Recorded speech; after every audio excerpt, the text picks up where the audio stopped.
you imagine? A picture that you see in your mind. Dr. King had a vision for America. Yes, he had a dream. And we all know one of Dr. King's sole purposes of his I Have a Dream speech was to end racism and promote justice.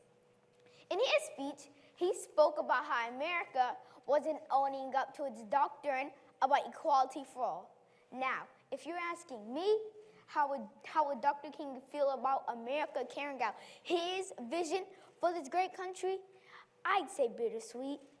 Yeah, we're all going to the same schools, being helped in the same hospitals, living in the same neighborhoods, and even marrying interracially without being persecuted. So, okay, I'd say we've done a lot to achieve that dream. But Dr. King was a man of peace and positivity. He will not appreciate the violence that continues at the hands of police brutality or the riots that come after. He said, peace is not merely a distant goal that we seek, but a means by which we arrive at that goal. What does that mean? It means that as Dr. King urged the people of his day to take part in marches and sit-ins, he did so with a solid stance on nonviolence. His vision included peace in every way possible. He understood the anger and frustration that builds and lives in the hearts of the oppressed, but he will not have approved of us allowing that anger to attack our own neighborhoods and businesses. I believe Dr. King would support the Black Lives Matter movement, which does not say one kind of life is better than another, but stresses that all lives matter, including Black Americans. If he was here, I believe he marched with the movement, but he would speak out against those who took to the streets to vandalize property in an attempt to express outrage, sadness, despair, and frustration. He operated from a place of love and peace. Now, don't get me wrong, he didn't want us to just roll over and be a doormat dummy. He would encourage and remind us of what the people in his day went through at the hands of hate-filled police and how the law was very on our side.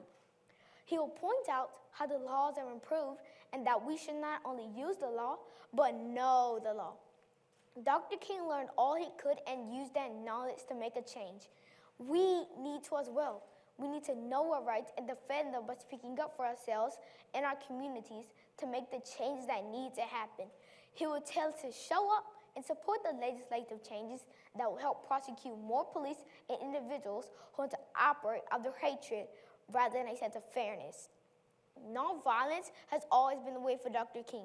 Peace has always been his motto and major part of his vision for America, but he knows that without justice, there can be no peace. Dr. King said, true peace is not merely the absence of tension, it is the presence of justice. Our nation recently tried and convicted 30 men who senselessly took the life of Ahmaud Arbery, a man who would have been the same age as my dad this year. Many believe he was innocent and did not deserve to be hunted and violently killed like he was.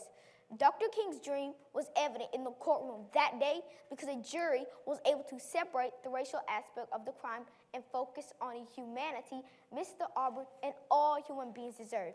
I know Dr. King would have watched for the outcome.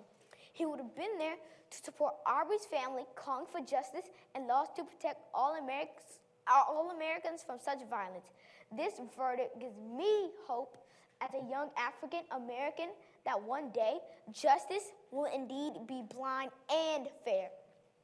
Only then can we move closer to Dr. King's vision of a unified nation that truly believes all men are created equal.